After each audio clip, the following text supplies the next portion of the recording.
Nobody can stop this flow. Hallelujah. Hallelujah. Hallelujah. ఎంత difference ఉంది. ఒక్క రోజులో తను ఏం తెలుసుకున్నాడు, ఇక సంతోషంగా తన త్రోవలో వెళ్ళడానికి కారణం ఏంటి? నిజానికి ఈ విషయం ఏనాడైతే మనం తెలుసుకుంటామో, గడిచిన కొన్ని దినాలుగా దేవుడు మనకి ఈ ఏరియాలోనే తీసుకుని వెళ్తున్నారు కదా. ఆ ఒక్క రోజులో ఆయనకి ఏం జరిగింది, ఒక్క రోజులో సమరయ స్త్రీకి ఏం జరిగింది, ఒక్క రోజులో జక్కయ్యకి ఏం జరిగింది, అలా ఒక్క రోజులో దొంగకు ఏం జరిగింది, యేసయ్యతో పాటు సిలువ వేయబడుతున్న దొంగకు ఏం జరిగింది. ఇలా ఒక్క రోజులోనే ప్రభువుని అంగీకరించిన వారు అనేక మంది ఉన్నారు. ఇదిగో మనకి దాఖలాలైన వారు కొంతమంది అయితే, ఆ దినం విమర్శ దినమున నీతిమంతుల సభను మనం చూసినప్పుడు అనేక మందిని మనం చూడబోతున్నాం. ఆమేన్, ఆమేన్. మలిన వస్త్రాలు ఉన్నాయి అని చెప్పి కుడిపార్శ్వంన నించుని అపవాది అయిన వాడు ఫిర్యాదులు చేస్తున్నప్పుడు కూడా, ఇదిగో లెక్కకు మించిన వారు గొర్రెపిల్ల రక్తంలో తమ వస్త్రములను ఉతుకుకున్న వారు ఉన్నారు అని సాక్ష్యం పొందిన వారు అనేకులు. ఆమేన్. ఒక పక్కన మనం ప్రధాన యాజకుడైన యెహోషువని ఏ స్థితిలో చూస్తున్నాం? మలిన వస్త్రాల స్థితిలో చూస్తున్నాం. కానీ అదే ఏరియాలో తమ వస్త్రములను ఉతుకుకున్న వారు కూడా ఉన్నారని మనం చూస్తున్నాం. అంటే అది సాధ్యమే, ఇది సాధ్యమే అని మనకు అర్థమవుతుంది. అది సాధ్యమే, ఇది సాధ్యమే అని మనకు అర్థమవుతుంది. సత్యం మనకు దేవుడు పరిచయం చేస్తారు. ప్రతి ఒక్క వ్యక్తికి కూడా సత్యాన్ని, వెలుగుని దేవుడు పరిచయం చేస్తారు. కానీ లోపల ఉన్న ఆ ఆశ ఉంది చూసారా,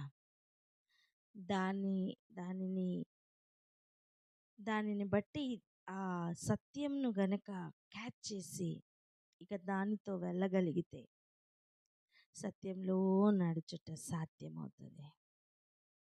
కానీ దాన్ని త్రోసిపుచ్చి అసత్యం వైపే మళ్ళితే, ఇక అసత్యమే సత్యం అనుకొని ముందుకు వెళ్ళుట, అటువంటి క్రియకు దేవుడు కూడా అప్పచెప్పేస్తారట. కనుక ఈరోజు మనం ఈ రెండు విషయాలను అర్థం చేసుకుంటూ ప్రార్థనలోకి వెళ్దాం. మొట్టమొదటిగా ఒక ప్రార్థన చేద్దాం. ఏమనంటే, ఒక వై జంక్షన్లో నించున్నాం అనుకోండి, రెండు దారులు కనిపిస్తున్నప్పుడు ఏది ఎన్నుకోవాలి అర్థం కాని కన్ఫ్యూజన్ స్టేట్లో ఉన్నప్పుడు ఏది ఎన్నుకుంటున్నాం అని ఆలోచన చేసుకుంటూ మనం ముందుకు వెళ్దాం. ప్రార్థన చేసుకుందాం. ఎటువంటి ప్రార్థన అంటే, ఒక జంక్షన్లో ఆనాడు అబ్రహాం లోతు నిలబడ్డారు. అబ్రహాం మాట్లాడుతున్నాడు, నువ్వు ఇటు వెళ్తే నేను అటు వెళ్తాను, నువ్వు అటు వెళ్తే నేను ఇటు వెళ్తాను అని.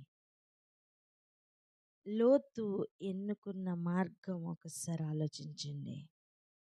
కంటి చూపును బట్టి ఏది రమ్యంగా ఉందో ఆలోచన చేశాడు. ఈరోజు అలాంటి వై జంక్షన్లోనే మనం చాలాసార్లు నిలబడుతున్నాం కదా.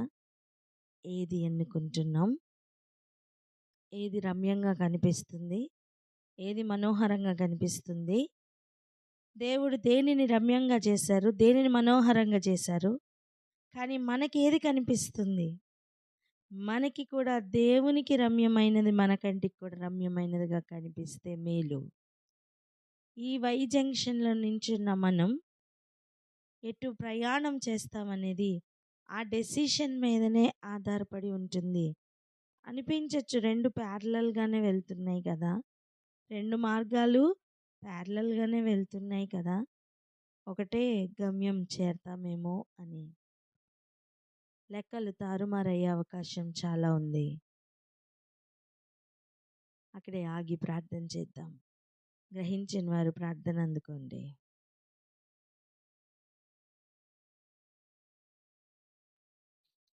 హల్లెలూయా. స్తోత్రం, స్తోత్రం, స్తోత్రం.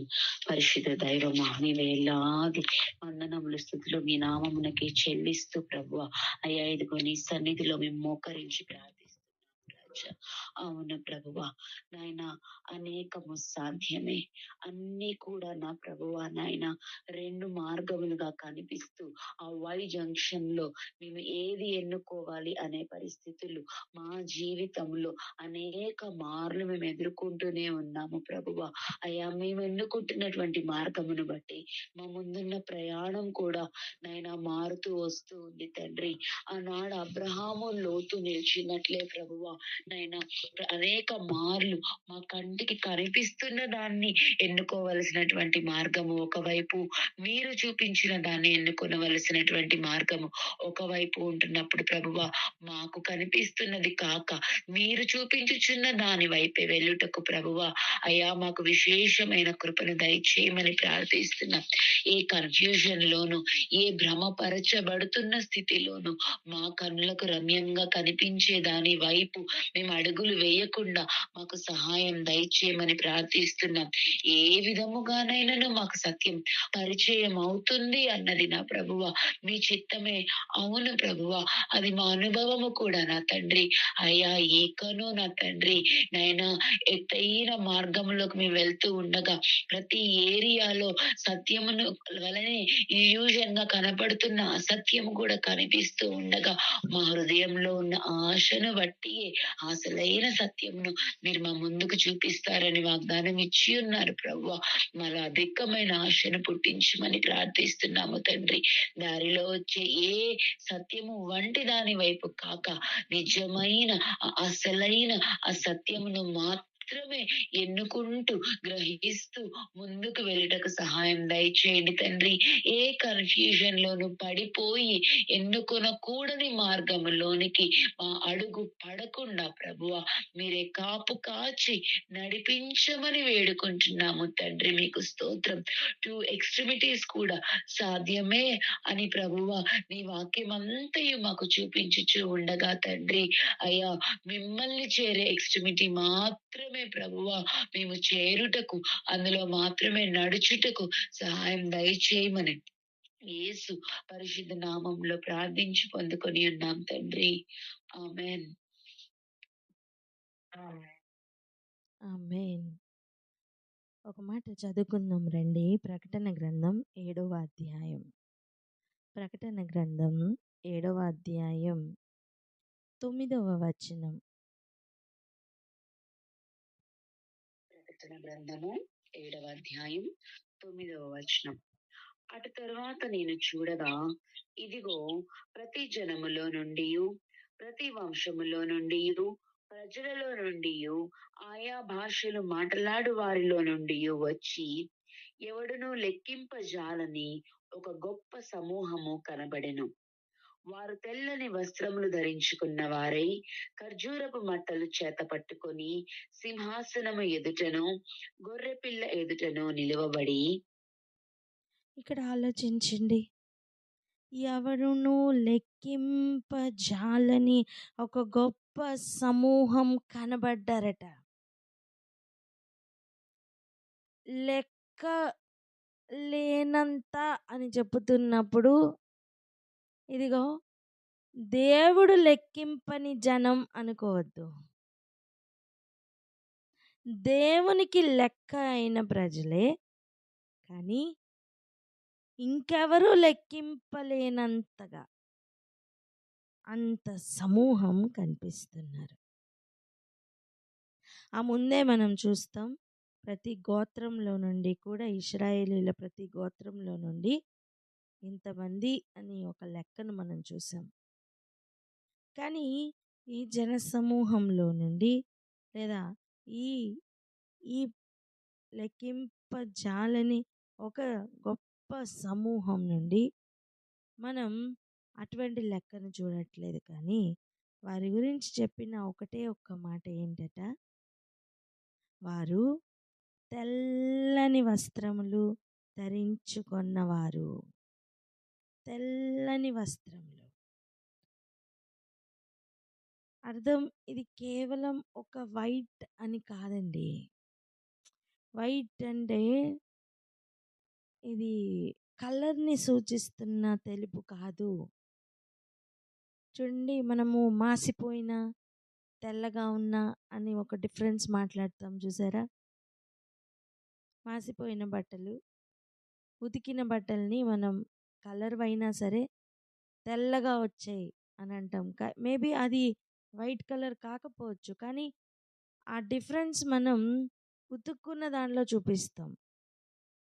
ఇది ఆ మీనింగ్తో ఉన్న తెల్లని వస్త్రములు ధరించుకున్నవారు. ఎందుకంటే చూడండి, మడత అయినను మచ్చ అయినను లేక వాక్యం అనే ఉదక స్నానము చేపిస్తున్న దేవుడు దేనికి చేపిస్తున్నారు? కలర్ పోయి తెల్లగా అవ్వాలనా, లేదా మైలపోయి తెల్లగా అవ్వాలనా? చెప్పాలి.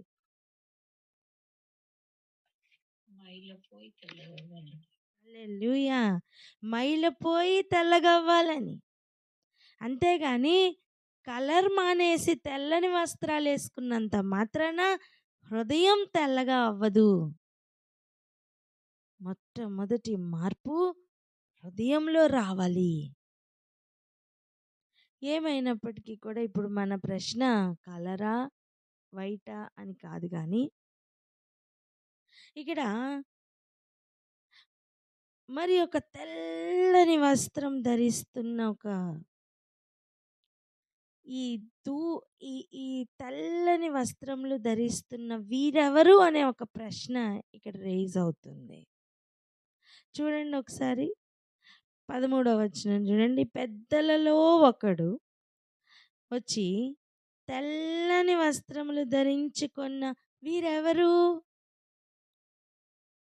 అంటే, నేను అంటాను, అక్కడ ఒక సిచ్యువేషన్ని చూపిస్తున్నారు యోహాన్ గారికి. ఏది చూడాలో, ఎటువంటి ప్రశ్న వేసుకోవాలో హృదయంలో వారు అక్కడ చెప్తున్నారు. ఒకటి, పెద్దల్లో ఒకరికి వీరెవరో తెలీదా?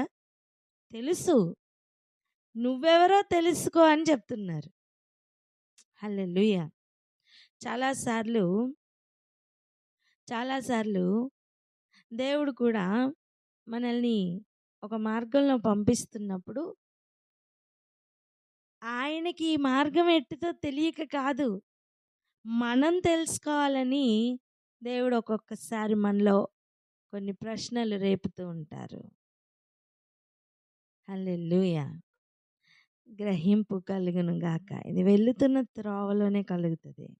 ఏ ప్రయాణం లేకుండా కూర్చున్న వాళ్ళకి ఏది ఉండదు. ప్రయాణంలో పరిగెడుతున్న వాడికే సైన్ బోర్డ్ కావాలి. హల్లెలూయా. ప్రయాణంలో పరిగెడుతున్న వానికే సైన్ బోర్డ్ కావాలి. ఏ పరుగులు లేకుండా కూర్చున్న వానికి ఏ సైన్ బోర్డ్ అక్కర్లేదు. ఉతక మీద తిరుగుతున్న వాని వలె తిరుగుతూ ఉంటాడు. పెద్దల్లో ఒక్కడు వచ్చి అడుగుతున్నారు, తెల్లని వస్త్రములు ధరించుకున్న వీరెవరు అని. ఎక్కడి నుంచి వచ్చారు అని అడిగాడట. అప్పుడు నేను చెప్పిన సమాధానం, నేను అంటే అక్కడ ఎవరండి? అక్కడెవరు? శిష్యుల్లో ఒకడైన యోహాను, పద్మాసు ద్వీపంలో పడవేయబడిన యోహాను. ఏం చెప్తున్నారు? అందుకు నేను, చదవండి 14-15 వచనాలు. ప్రకటన గ్రంథం 7వ అధ్యాయము 14-15 వచనములు. అందుకు నేను, అయ్యా నీకే తెలియననగా అతడు ఇలాగు నాతో చెప్పెను, వీరు మహాశ్రమల నుండి వచ్చిన వారు గొర్రెపిల్ల రక్తంలో తమ వస్త్రములను ఉదుకుకొని వాటిని తెలుపు చేసుకొనిరి. అందువలన వారు దేవుని సింహాసనము ఎదుట ఉండి రాత్రింబగళ్ళు ఆయన ఆలయములో ఆయనను సేవించుచున్నారు. సింహాసనాసీనుడైన వాడు తానే తన గుడారము వారి మీద కప్పును.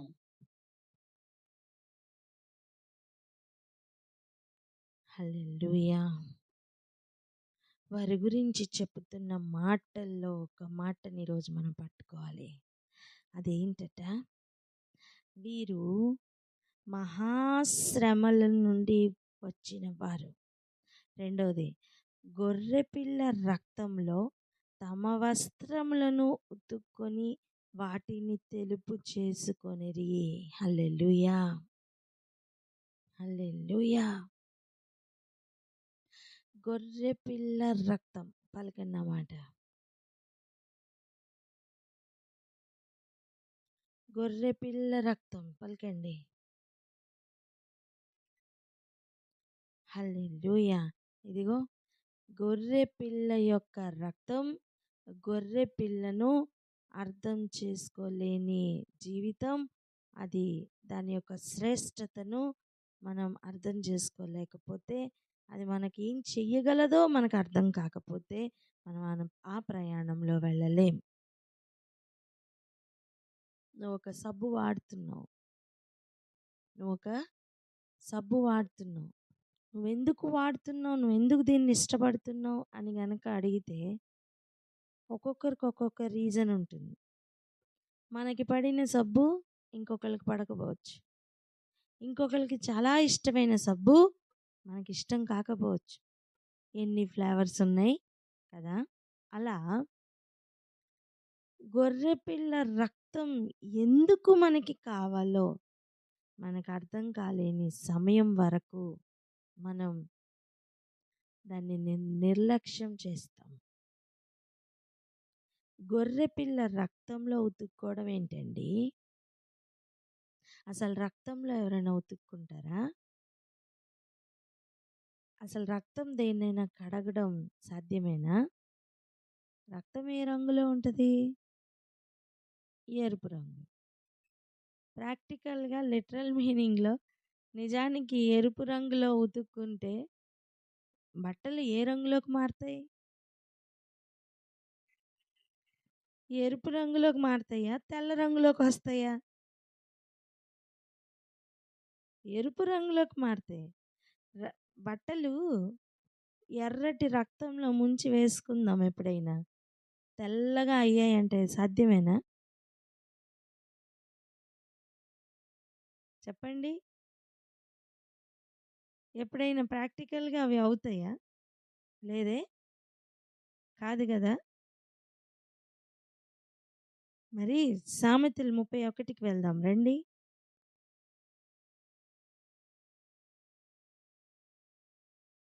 సామెతలు 31కి వెళ్దాం. దానిలో 21వ వచనం చదవండి. 21, 22.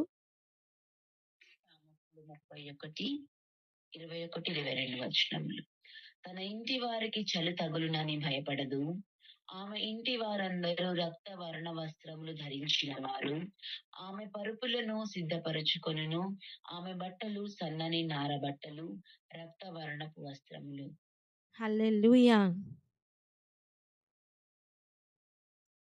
తను తాను సిద్ధపరచుకుంటున్న విధానం చూడండి. రక్తవర్ణ వస్త్రములు ఆ గొర్రెపిల్ల రక్తంలో ముంచుకొని ఉతుక్కొని తెల్లగా చేసుకుంటున్న వస్త్రముల యొక్క వర్ణం ఏంటి? రక్తవర్ణం. రక్తవర్ణం, పలుకుదాం ఈ మాట, రక్తవర్ణం అని. హల్లెలూయా. ఎక్కడి నుంచి వస్తుంది? ఎక్కడి నుంచి వస్తుంది ఇది? గొర్రెపిల్ల రక్తంలో కాకుండా ఇంకెక్కడి నుంచి వస్తుంది? గొర్రెపిల్ల యొక్క వధ అర్థం కాకుండా గొర్రెపిల్ల రక్తం రాదు. రక్తం ఎలా వస్తుందండి వదలేకుండా? కనీసం ఒక కట్ కూడా లేకుండా రక్తం ఎక్కడి నుంచి చిందించబడుతుంది? ఒక్కటే ఒక్క మాట దగ్గర ఆగిపోయాడు నపుంసకుడు. నపుంసకుడు ఎట్టి మాట దగ్గర ఆగిపోయాడో చదువుదాం రండి. లేఖన భాగాలు ఎన్ని ఉన్నాయి? ఎన్నెన్ని భాగాలు ఉన్నాయి? కానీ నపుంసకుడు ఎక్కడ ఆగిపోయాడు? అపోస్తల కార్యాలు 8వ అధ్యాయం 32వ వచనం. అపోస్తల కార్యములు 8వ అధ్యాయం 32వ వచనం.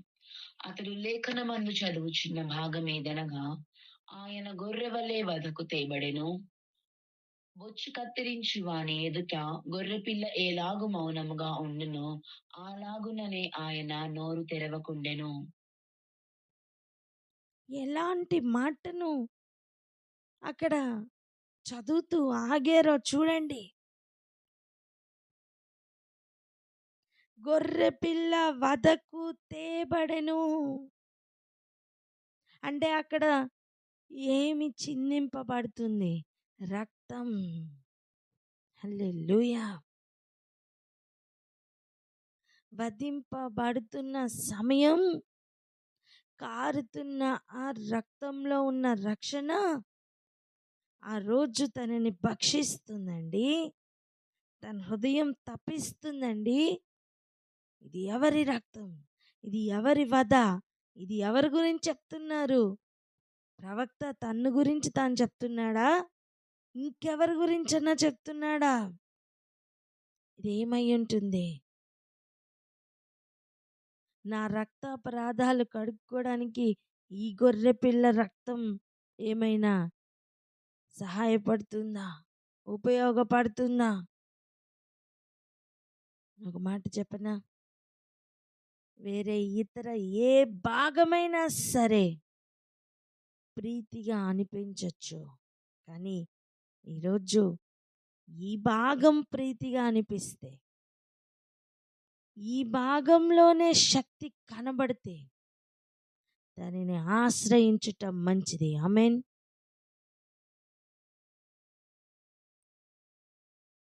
వేరే ఇతర లేఖనాలన్నీ ఒకెత్తు, ఈ ఒక్క లేఖనం ఒకెత్తు. ఎందుకంటే రక్షణని కలుగ చేయడానికి దేవుడు ఏర్పరచుకున్న ముఖ్యమైన భాగం, ఘట్టం ఇదేనండి. ఇదే. ఎంతమందికి అర్థమవుతుంది?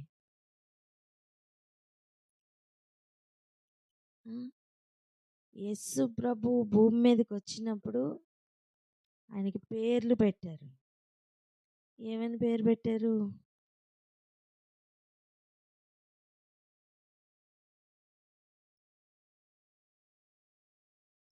యేసు అంటే అర్థం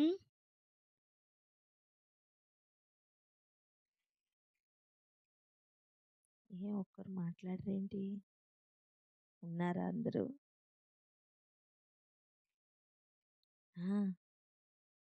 రక్షకుడు.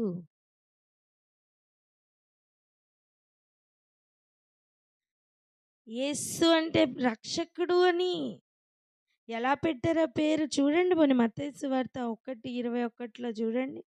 ఆమె ఒక కుమారుని కనును, తన ప్రజలను వారి పాపముల నుండి ఆయనే రక్షించును గనుక ఆయనకు యేసు అని పేరు పెట్టుదు అనెను.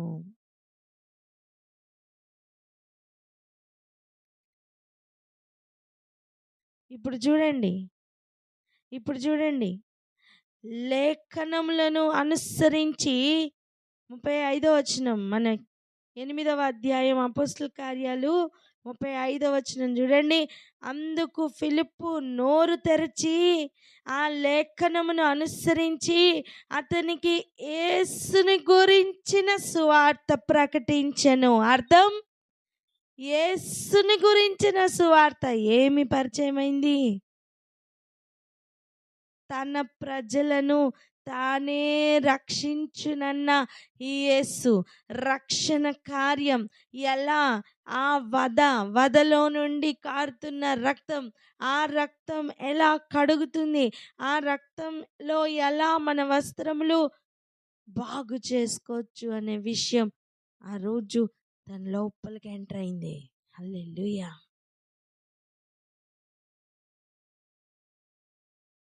ఈరోజు ఎన్ని వాక్యాలు వింటున్నా మార్పు రావట్లేదా? ఇదిగో ఈ ఈ విషయం లోపలికి ఎంటర్ అవ్వలేదేమో చెక్ చేసుకుందాం. ఈ విషయం లోపలికి ఎంటర్ అయితే ఇది క్రియేట్ చేయకుండా మానదు, ఇది నిరీక్షణ కలుగు చేయకుండా మానదు, ఇది ఇది పూర్తిగా పరివర్తన తీసుకుని రాకుండా మారదు, ఇది పూర్తిగా దీనత్వంలోనికి తీసుకుని రాకుండా మానదు, ఇది పూర్తిగా ప్రతి గుణమును కూడా మార్చుతుంది. మార్పు లేకుండా ఒక్క జీవితం కూడా ఆగలేదు.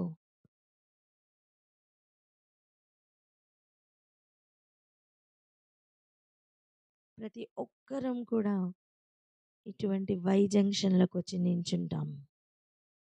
మన జీవితంలో ఏదో ఒక పాయింట్లో ఏది ఎన్నుకుంటున్నాం, ఎటువంటి మార్గంను ఎన్నుకుంటున్నాం.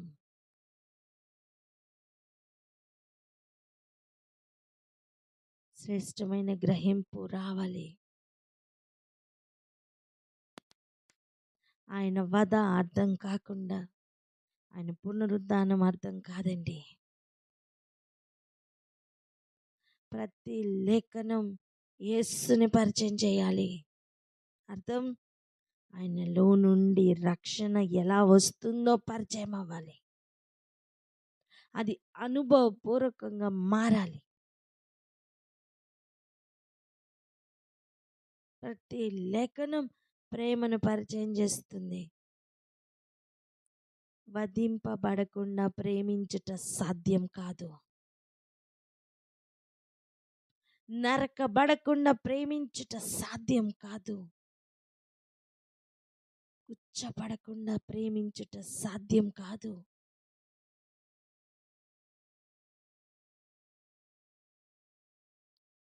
ఎంతమందికి అర్థమవుతుంది?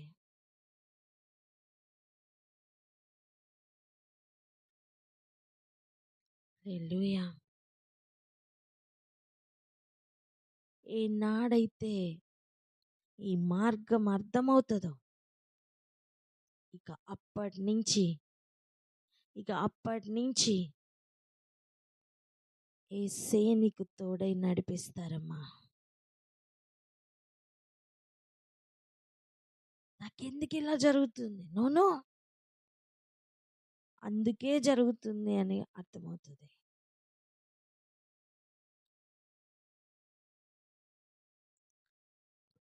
హల్లెలూయా. ఇదే టైంలో మరొక మాటను కూడా మనం చదువుకుందాం రండి. జకర్యా గ్రంథం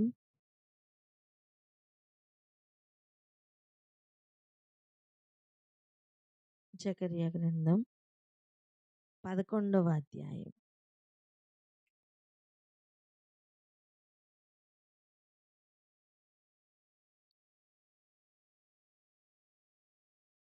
తీసి పెట్టండి.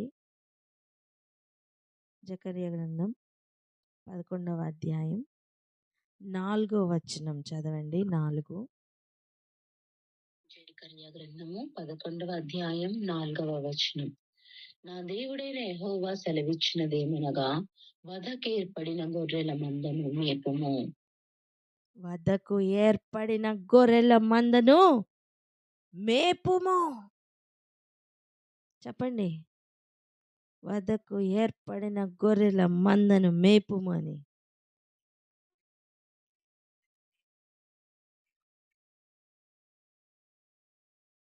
ఇదే ఏరియాలో మరొక మాట కూడా చదువుదాం. 17వ వచనం కూడా చదవండి. జకర్యా గ్రంథము 11వ అధ్యాయము 17వ వచనము. మందను విడనాడు పనికి మాలిన కాపరికి శ్రమ, అతని చెయ్యియు కుడి కన్నును తెగవేయబడును, అతని చెయ్యి బొత్తిగా ఎండిపోవును, అతని కుడి కంటికి దృష్టి బొత్తిగా తప్పును. వధకు ఏర్పడిన గొర్రెల మందను మేపుము. వధింపబడుతున్న గొర్రె యొక్క సంతానమే వధకు ఏర్పడిన గొర్రెల మంద. హల్లెలూయా. ఎంతమంది గ్రహిస్తున్నారు?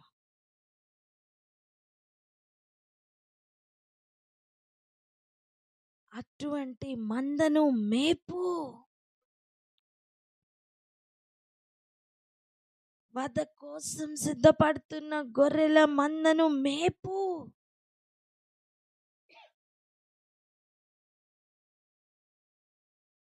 లాభాన్ని చూపిస్తూ మేపుతున్న మంద కాదిది.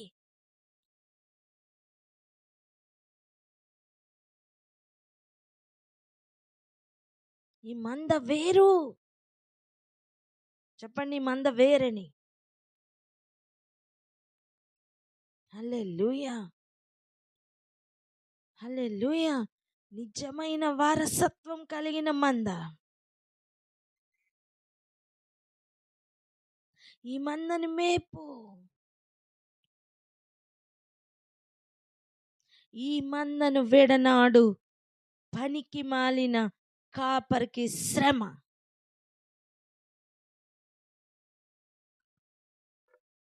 ఈ మంద కంటికి శ్రేష్టంగా కనపడలేదు. గమనించండి, యేసు శ్రేష్టంగా కనపడే ఏరియా గమనిస్తున్నారా? యేసు పరిచయం అవ్వాల్సిన ఏరియా గమనిస్తున్నారా?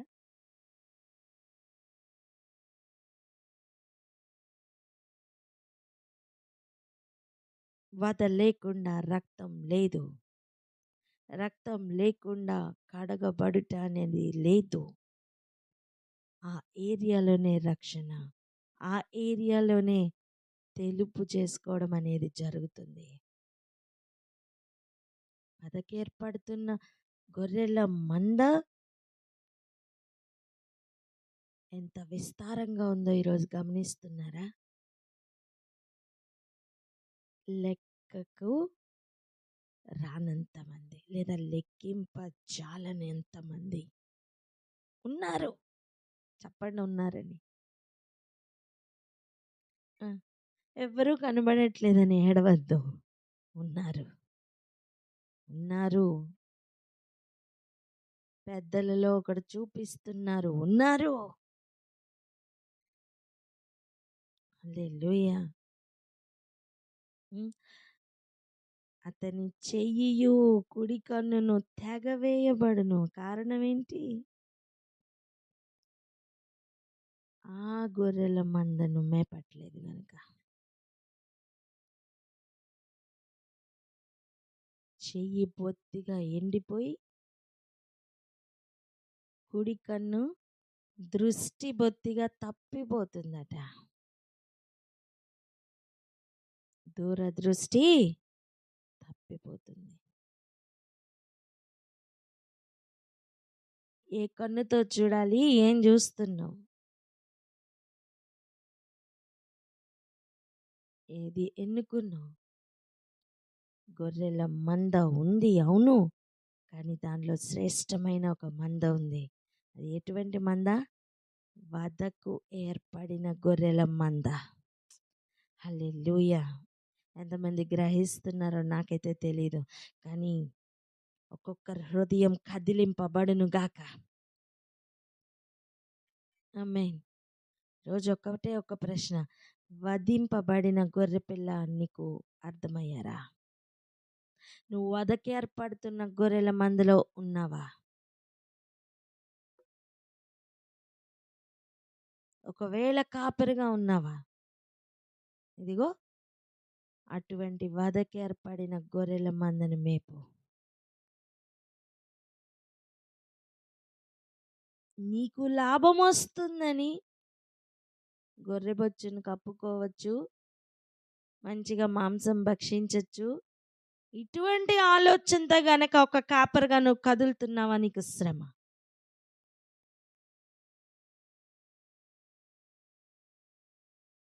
ఏ లాభం ఆశించని యేసయ్య యొక్క మనస్సుతో ప్రతి కాపరి కదులును గాక.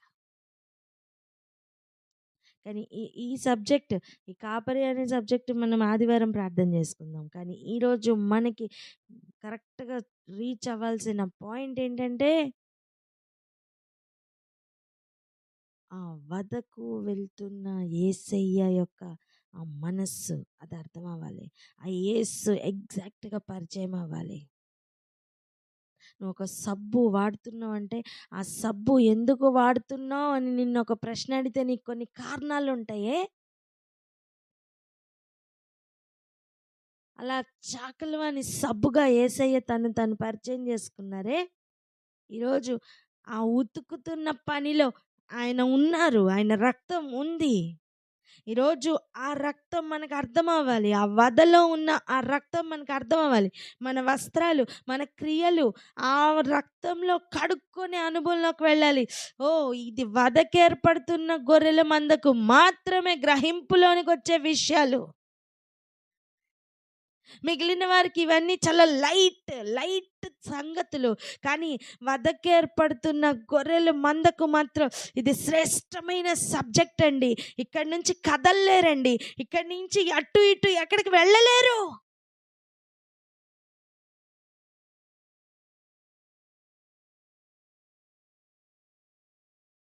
యెరూషలేముకే వెళ్ళిన, ఆరాధనకే వెళ్ళిన తన పాయింట్, తను అక్కడ అలా భక్షిస్తూనే ఉంది. అరణ్యంలో ఉన్నాడు, ఎక్కడ తను హ్యాపీగా రెస్ట్ తీసుకోవచ్చు.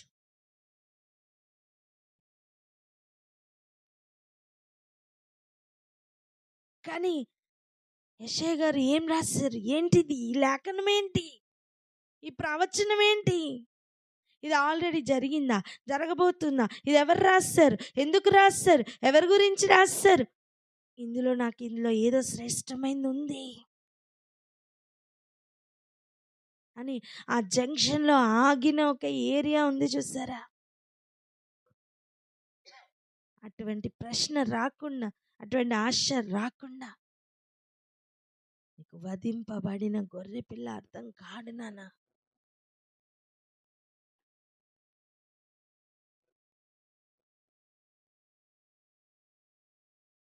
చాలా మంది అంటున్నమాట, క్రీస్తులో కంట డీప్గా వెళ్తుంటేనట శోధనలు ఎక్కువ అయిపోతాయట. ఏం మాటలు మాట్లాడతారండి, ఏం మాటలు వింటారండి అసలు.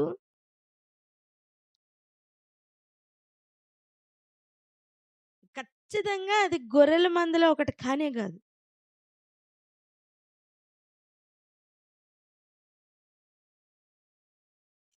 రాగి ప్రార్థన చేసుకుందాం మనం. ఈరోజు ఆ లేఖన భాగాలు నిన్ను నన్ను భక్షించాలి. యేసు ఎలా అంత దీనుడుగా దరిద్రుడుగా మారారో నీకు నాకు అదొక ఆసక్తికరమైన పాయింట్గా జీవితంలో మారాలి. అది నిద్ర పట్టనివ్వకూడదు నాన్న.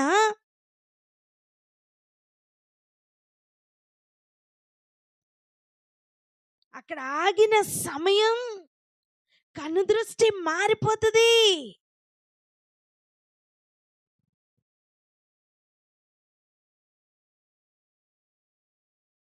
అది గ్రహించిన సమయం ఇక సంతోషంగా త్రోవలో ప్రయాణించుట సాధ్యం. నేను అంటాను ఖచ్చితంగా దాని గమ్యం ఎక్కడికో తెలుసా? ఇదిగో ఆ గుంపులోకి. ఏ గుంపులోకి? వస్త్రములు తెలుపు చేసుకున్న ఆ గుంపు కనిపిస్తుందే, లెక్కింప జాలని గుంపు. ఆ త్రోవలో ఉన్న ప్రయాణం అందులోకి వెళ్తుందండి. ఒక బంతిని కనుక ఒక త్రోవలో వదలండి, అది ఎక్కడికి వెళ్తుంది? గమ్యానికి చేరుతుందా? చేరదా?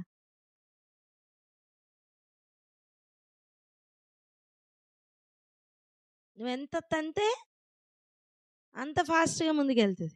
అవునా? అలా వెళ్ళి, వెళ్ళి, వెళ్ళి, వెళ్ళి గమ్యానికే చేరుతది. కానీ దాని గమ్యం ఎక్కడ? ఇగో అటువంటి గుంపులోనికి వెళ్తుందండి. గ్రహించేవారు గ్రహించుదురు గాక. ప్రార్థన చేసుకుందాం అక్క.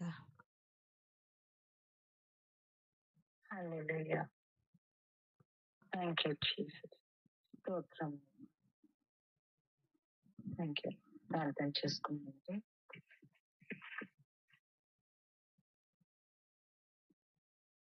హల్లెలూయా.